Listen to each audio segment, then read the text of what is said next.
Pak Didik, seperti yang kita ketahui saat ini Metranet mengusung misi sebagai Digital Enabler for Nation. Lalu apa yang mendorong Metranet mengambil peran tersebut dan isu atau kebutuhan apa yang ingin dijawab melalui misi ini? Ya, Mbak Aneka, jadi seperti kita ketahui Metranet ini adalah bagian dari Telkom Group dan Telkom Group adalah bagian dari badan usaha milik negara.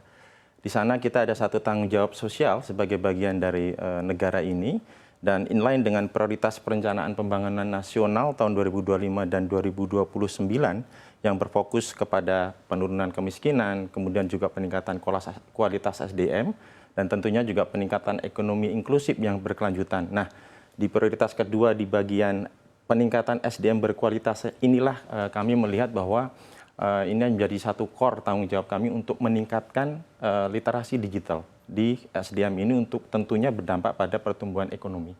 Nah, kami melihat bahwa dengan fokus kami ke area-area pendidikan dan kesehatan, ini tentunya juga akan berdampak pada indeks modal manusia yang juga menjadi amanah saat ini. Dari hasil riset World Bank tahun 2020, Indonesia itu menempati ranking 96.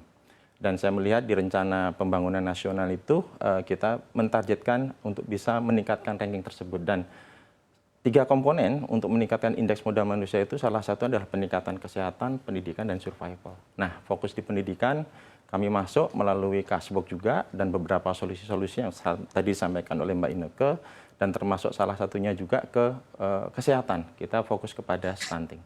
Baik, mungkin boleh diceritakan lebih lanjut Pak Didi bagaimana pendekatan Metranet dalam membangun ekosistem digital melalui solution platform, yakni ada Uzon, Castbox, Supply, dan juga Scala. Oke, yang disebut oleh Mbak Eneke itu sebenarnya bagian dari kami ketika melihat bahwa digital transformation ini memerlukan sebuah sinergi dari 5 pilar yang mungkin familiar dengan pentahelix, di mana di situ ada pilar government, ada pilar akademisi, kemudian juga ada pilar community, pilar media, dan tentunya juga pilar bisnis. Dan Kasbog ini bagian dari pilar community bertanggung jawab untuk melihat bagaimana mengembangkan SDM yang berkomunitas dalam bentuk masyarakat ini, tentunya dalam meningkatkan tingkat pendidikan atau kesehatan. Yang kedua juga kita punya media juga sebenarnya, tadi disebut ada Uzon, dia juga bagian dari kami mengamplifikasi semua kegiatan transformasi digital yang sudah dilakukan dan yang direncanakan. Ada beberapa juga, ada Scala dan juga Supply, gitu Mbak. Baik, digitalisasi di sektor pendidikan ini menjadi kebutuhan mendesak memang untuk bisa memastikan pemerataan akses dan juga peningkatan kualitas layanan. Lalu bagaimana Bapak melihat kontribusi Metranet dalam mendukung transformasi digital pendidikan nasional? Kami bergerak dari segala sesuatu yang sifatnya aktual gitu ya. Tahun 2024 kemarin kami menjadi salah satu bagian bagaimana percepatan dalam penerimaan siswa baru di tingkat SD, SMP, atau SMA. Kami melihat ada beberapa daerah yang masih kita perlu percepatan untuk kebutuhan transformasi, karena dengan adanya sistem penerimaan siswa baru ini tentunya akan menyelesaikan banyak masalah, entah isu transparansi data ataupun isu terkait percepatan informasi. Nah, ini kemarin kami sudah masuk dan tahun 2024 alhamdulillah kita sudah mengelola mungkin hampir 5.000-an sekolah secara nasional. Baik, menanggapi transformasi di sektor pendidikan, kita akan mengajak Bapak Syamsur Rizal, Kepala Dinas Pendidikan Provinsi Jambi, untuk ikut juga dalam diskusi menarik ini. Pak Rizal, bagaimana pengalaman Dinas Pendidikan dalam mengimplementasikan sistem digital PPDB yang dikembangkan oleh Scala by Metranet di sekolah-sekolah? Baik, Assalamualaikum warahmatullahi wabarakatuh. Selamat siang, salam sejahtera buat kita semua. Tentu dalam hal ini kami sangat terbantu sekali dengan kegiatan literasi digital maupun sebagai yang kami pakai sekarang ini dengan bekerja sama dengan Metranet selama beberapa tahun ini dalam rangka penerimaan peserta didik baru. Kalau dulu ya kita kenal dengan PPDB, penerimaan peserta didik baru, tahun ini kita sedikit berubah namanya rangka penerimaan peserta didik baru.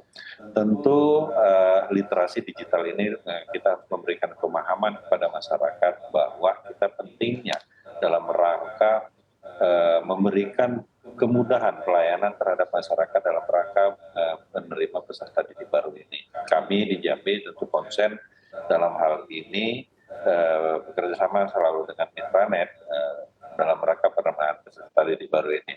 Karena mekanisme, sistem, semuanya kita dikasih permudah. Jadi masyarakat pun harus kita tetap mensosialisasikan, menyampaikan, dan sehingga mereka mengerti dalam rangka penerimaan peserta didik baru. Ketika mekanisme dan sistem ini dibangun, dan ketika itu juga masyarakat bisa mengadopsi dan menerima ilmu dari program penerimaan peserta didik baru secara digital.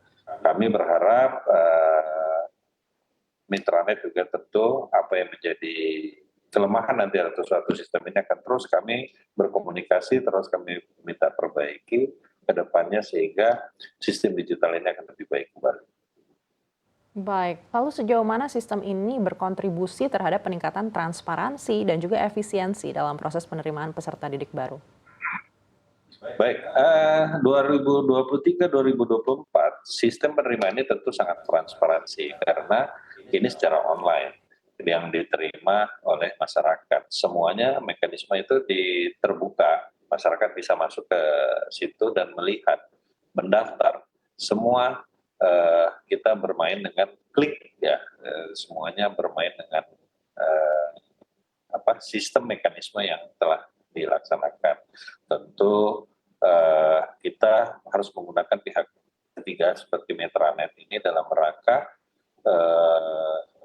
memberikan kepada pemahaman pada masyarakat bahwa sistemnya sangat terbuka dan transparansi dan tidak bisa ada intervensi dari pihak-pihak lain. Tentu gitu, Pak.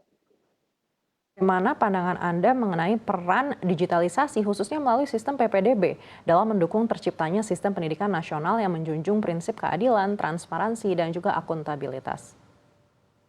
Oke, ketika kita melakukan ini seperti dengan transparansi, 2 tahun ini kita pakai sistem zonasi yang telah kita lakukan dengan mitra.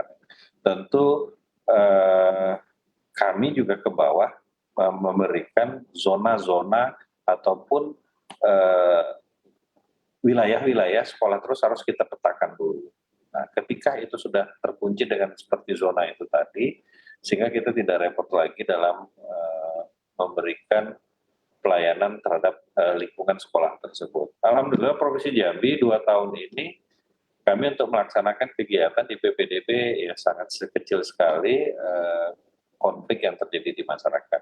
Ketika masyarakat juga memahami tentang digitalisasi ini dan tidak ada bisa banyak dikomunikasi sistemnya sangat baik gitu tadi dan mekanismenya sangat tertata rapi dan hasilnya juga catatan digitalisasi juga tentu bisa kita simpan dengan baik. Baik, sudah teruji selama 2 tahun terakhir. Menarik sekali Pak Rizal. Pertanyaan terakhir untuk Anda. Dengan keberhasilan digitalisasi PPDB online 2024, bagaimana harapan Dinas Pendidikan terhadap perluasan penerapan teknologi digital pada layanan pendidikan lainnya di Jambi di masa mendatang? Tentu ini merupakan dari pusat maupun daerah kami ingin ya tentu dalam hal ini namanya dunia pendidikan tidak ada anak-anak yang tidak harus sekolah. Cuman dengan program sistem digitalisasi ini harus kita terapkan, harus kita laksanakan kepada masyarakat sehingga memudahkan ataupun memberikan pelayanan terhadap masyarakat untuk melakukan transparansi dan melakukan sistem penerimaan peserta didik baru di tahun 2025. Semoga tahun 2025 ini juga lebih baik lagi, lebih transparan lagi, dan lebih berintegritas.